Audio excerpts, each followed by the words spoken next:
Hey guys, welcome back to Abhyudaya classes UP.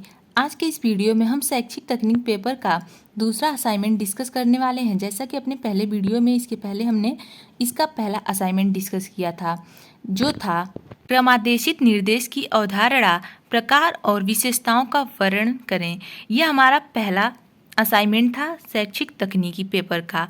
आज के इस वीडियो में हम अपने दूसरे असाइनमेंट पर चर्चा करेंगे। चलिए देखते हैं, जो है शिक्षण के मॉडल की अवधारणा, आवश्यकता और विशेषताओं का वर्णन करें। यह हमारा दूसरा असाइनमेंट है।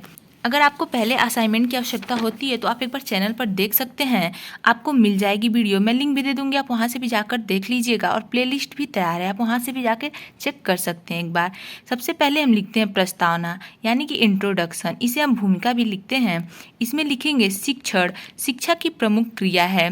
पूर्व काल में शिक्षा में अधिगम को केंद्र बिंदु के रूप में स्वीकार किया जाता रहा है, परंतु वर्तमान समय में शिक्षा का स्वरूप बदला है तथा शिक्षण को केंद्रस्थ स्थान प्राप्त हो गया है, क्योंकि कक्षा शिक्षण तथा शैक्षिक वातावरण की कई समस्याओं को हल करने में अधिगम सिद्धांत असहाय से प्रतीत होते हैं। इसकी प्रकृति को समझने के लिए प्रतिपादित शिक्षण सिद्धांतों की आवश्यकता है। इसलिए वर्तमान में वे शिक्षा शास्त्री तथा मनोवैज्ञानिक तकनीकी प्रविधियों को प्रयुक्त करते हुए शिक्षण सिद्धांतों का विकास करने का प्रयास कर रहे हैं। शिक्षण सिद्धांतों के विकास के क्रम में विभिन्न परिकल्पनाओं का निर्माण होता है। इसमें से जिस परिकल्पना की पुष्टि शिक्षण के द्वारा होती है उसे शिक्षण प्रतिमान या शिक्षण मॉडल कहा जाता है। यदि किसी प्रतिमान से लक्ष्य की प्राप्ति संभव हो सके तो वह शिक्षण सिद्धांत बन जाएगा। तो ये था हमारा प्रस्तावना, इंट्रोडक्शन। इसे भूमिका भी आप लिख सकते हैं। आगे बढ़ते हैं, हम शिक्षण प्रतिमान की अर्थ एवं परिभाषा लिखेंगे। इसमें लिखेंगे शिक्षण प्रतिमान अंग्रेजी भाषा के टीचिंग मॉडल का पर्यायवाची शब्द है, अतः शिक्षण प्रतिमान को शिक्षण सिद्धांत का रूप माना जाता है। दूसरे अर्थ में इसको शिक्षण प्रारूप भी कहते हैं। इस प्रकार शिक्षण प्रतिमान को शिक्षण सिद्धांत के नवीन रूप की संज्ञा प्रदान की जाती है। इसलिए आज भी शिक्षण के क्षेत्र में इसके नवीन सिद्धांत की स्थापना नहीं हो पाई है। इसी के फलस्वरूप विभिन्न प्रकार के शिक्षण प्रतिमानों को जन्म देने का श्रेय शिक्षण के इन्हीं अविकसित सिद्धांतों को है। शिक्षण प्रतिमान वह विस्तृत रूपरेखा है जिसमें पाठ्यक्रम, स्रोत, शिक्षण तथा अधिगम को प्रभावशाली ढंग से वर्णित किया जाता है। शिक्षण प्रतिमान यहाँ पे आप देख सकते हैं क्या है, पाठ्यक्रम प्लस साधन प्लस शिक्षण प्लस सिखाना। यह हमारा शिक्षण प्रतिमान यानी कि टीचिंग मॉडल है। इसे आप लिख लेंगे। इसके बाद हम कुछ परिभाषाओं पर चर्चा करेंगे। ये था हमारा शिक्षण प्रतिमान का अर्थ। अब हम लिखेंगे शिक्षण प्रतिमान या शिक्षण मॉडल के परिभाषाएं। हायमन के अनुसार, हायमन ने कहा है, शिक्षण प्रतिमान शिक्षण के बारे में सोचने विचारने की एक रीति है जो वस्तु के अंतर्निहित गुणों को परखने के लिए आधार प्रदान करती है। प्रतिमान किसी वस्तु को विभाजित तथा व्यवस्थित करके तार्किक रूप में प्रस्तुत करने की विधि है। फिर B.R. जोयस के अनुसार लिखेंगे, इन्होंने कहा है, शिक्षण प्रतिमान अनुदेशन की रूपरेखा मानी जाती है। इसमें विशेष लक्ष्य प्राप्ति हेतु विशिष्ट परिस्थितियों का प्रयोग किया जाता है, जिसमें विद्यार्थी अंतःक्रिया इस रूप में होती है कि विद्यार्थी के व्यवहार में वांछित परिवर्तन लाया जा सके। ठीक है, ये किसके द्वारा दी गई परिभाषा है? ये B.R. जोयस के अनुसार दी गई परिभाषा है, कही गई परिभाषा है।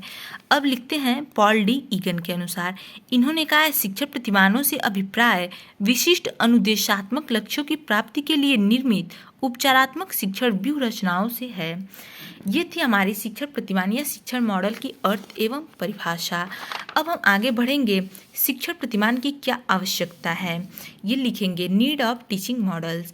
शिक्षण प्रतिमान की आवश्यकता निम्नलिखित रूप से है। हाँ, इसको समझने से पहले, इसको लिखने से पहले हम आपको बता दें कि आपको अन्य जो भी हमारे पेपर हैं, जैसे अध्यापक शिक्षा के मूल तत्व और इसके अतिरिक्त जो भी हमारे B.Ed 4th सेमेस्टर के जो भी सब्जेक्ट हैं, आपको सभी के असाइनमेंट और प्रोजेक्ट चैनल पर मिल जाएंगे। आप एक बार चेक कर लीजिएगा, मैं लिंक भी दे दूंगी, आप वहां से भी जाकर देख सकते हैं। ठीक है, यहाँ पे अब हम आगे बढ़ते हैं। शिक्षण प्रतिमान की आवश्यकता, सबसे पहले आप यहाँ पे देख सकते हैं शिक्षण प्रतिमान जो है, ये चक्र आप देख सकते हैं। टीचिंग मॉडल, पाठ्यक्रम का विकास, अनुदेशनात्मक सामग्री का निर्माण एवं चयन, शिक्षण अधिगम क्रियाओं का विशिष्टीकरण, शिक्षण में सुधार और अनुदेशनात्मक उद्देश्यों का निर्माण एवं विशिष्टीकरण उपकरण। इस प्रकार हमारी जो शिक्षण प्रतिमान है, शिक्षण मॉडल है, टीचिंग मॉडल, उसकी आवश्यकता इस प्रकार है। आप इसे एक बार स्क्रीनशॉट लेंगे, फिर हम आगे बढ़ेंगे। शिक्षण प्रतिमान की क्या विशेषताएं हैं उसको देखेंगे। ठीक है, हो गया। अब हम देखते हैं शिक्षण प्रतिमान की विशेषताएं। इसको पॉइंट्स में ही लिखेंगे। पहला पॉइंट है इसमें, शिक्षण प्रतिमानों का निर्माण विशिष्ट उद्देश्यों की प्राप्ति के लिए किया जाता है, अतः यह सामान्य शिक्षण तकनीकी का तथा शिक्षण व्यूहरचना से भिन्न है। दूसरा, शिक्षण प्रतिमान शिक्षण अधिगम क्रियाओं में शिक्षक के लिए मार्गदर्शक का कार्य करते हैं। शिक्षण प्रतिमान द्वारा शिक्षक को क्या पढ़ाना है, कि किस कक्षा में कौन सी अनुदेशन सामग्री का प्रयोग करें, पाठ को किस विधि से विकसित करें तथा छात्रों का मूल्यांकन कैसे करें, यह छात्रों एवं अध्यापकों के मध्य अंतःक्रिया को स्थापित करता है। थर्ड पॉइंट है हमारा, शिक्षण प्रतिमान उचित शिक्षण अधिगम वातावरण का निर्माण करते हैं, जिससे अधिगम उद्देश्यों की प्राप्ति के लिए अधिकाधिक प्रभावी शिक्षण किया जा सके। नेक्स्ट है, शिक्षण प्रतिमान शिक्षण प्रक्रिया में पूर्ण सुधार लाने के लिए सदैव प्रयत्नशील रहते हैं तथा सामान्यतया शिक्षक के मतों दर्शन, चिंतन तथा मूल्यों पर आधारित होते हैं। ठीक है, ये थी हमारी शिक्षण प्रतिमान की विशेषताएं। अगला पॉइंट है हमारा, पांचवा पॉइंट है, शिक्षण प्रतिमान शिक्षण प्रक्रिया का व्यवहारिक पक्ष होता है, जिसका विकास निरंतर अभ्यास, अनुभव, परिश्रम तथा प्रयोगों के द्वारा होता है। इसका संबंध शिक्षक के व्यक्तित्व से होता है। छठा पॉइंट है, शिक्षण प्रतिमान शिक्षक के व्यक्तित्व में गुणात्मक उन्नति करने में सहायक होते हैं। शिक्षण प्रतिमान शिक्षक तथा छात्रों दोनों के समय, शक्ति और परिश्रम में मितव्ययिता लाने की कोशिश करते हैं तथा संसाधनों के प्रयोग में भी मितव्ययी सिद्ध होते हैं। नेक्स्ट है, शिक्षण प्रतिमान उचित शिक्षण वातावरण का निर्माण करके विभिन्न विधियों पर प्रकाश डालते हैं, अपने सिद्धांतों के आधार पर अधिगम अनुभव की व्यवस्था करते हैं एवं शिक्षक तथा छात्रों को वांछित अनुभव भी देते हैं। नेक्स्ट है हमारा, शिक्षण प्रतिमान अभ्यास, ध्यान एवं चिंतन द्वारा विकसित होते हैं। और आखिरी पॉइंट है, शिक्षण प्रतिमान व्यवहारजन्य शब्दों के द्वारा शिक्षण अधिगम परिणामों की व्याख्या करते हैं और फिर इन परिणामों की उचित रूप से प्राप्ति हेतु क्रमबद्ध प्रक्रिया का उल्लेख करते हैं। ये था हमारा शिक्षण प्रतिमान की विशेषताएं, जो कि हमारे असाइनमेंट में क्वेश्चन में यही पूछा था कि शिक्षण प्रतिमान की अवधारणा यानी कि शिक्षण मॉडल का अवधारणा, आवश्यकता और विशेषताएं क्या है, इसको लिखना है। तो यहाँ पे होता है हमारा असाइनमेंट कंप्लीट। इसके बाद हम लिखते हैं निष्कर्ष। अंतिम में सबसे हम निष्कर्ष लिखते हैं, यानी कि इन सभी से क्या कंक्लूजन, क्या निष्कर्ष आता है वो हम यहाँ पे लिखते हैं। निष्कर्ष में लिखेंगे, अतः उपयुक्त विवेचन से स्पष्ट है कि शिक्षण प्रतिमान यानी कि टीचिंग मॉडल शिक्षण प्रक्रिया में पूर्ण निर्धारित उद्देश्यों की प्राप्ति हेतु शिक्षण द्वारा संपादित विभिन्न क्रियाओं, विधियों एवं प्रविधियों युक्त एक गतिशील एवं सुनियोजित बहुमुखी प्रक्रिया है।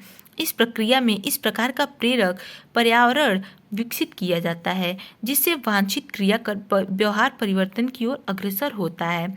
शिक्षण प्रतिमानों के द्वारा शिक्षण एवं अधिगम प्रक्रिया के संबंध में विभिन्न परिस्थितियों तथा अध्ययन वातावरण की जानकारी प्राप्त की जा सकती है तथा इसमें पाठ्य वस्तु की अपेक्षा उद्देश्यों के विकास पर अधिक ध्यान केंद्रित किया जाता है, जिसके द्वारा शिक्षण कार्य अधिक सार्थक व उपयोगी हो सकता है। ये था हमारा निष्कर्ष। अगर आप चाहें तो यहाँ पे संदर्भ ग्रंथ सूची भी लिख सकते हैं। यहाँ पे आप देख सकते हैं संदर्भ ग्रंथ सूची, पुस्तक का नाम, लेखक का नाम और यहाँ पे पुस्तक के कुछ नाम लिखे हुए हैं और लेखक के नाम लिखे हुए हैं। अगर आपको इच्छा है तो आप ये लिख सकते हैं, अगर आपके कॉलेज में लिखना हो तो। ठीक है, और हाँ, अगर आपको इस पेपर के पहले असाइनमेंट की आवश्यकता होती है तो आप वो भी जाकर चैनल पे एक बार चेक कर लीजिएगा, आपको मिल जाएगा। Okay, thank you.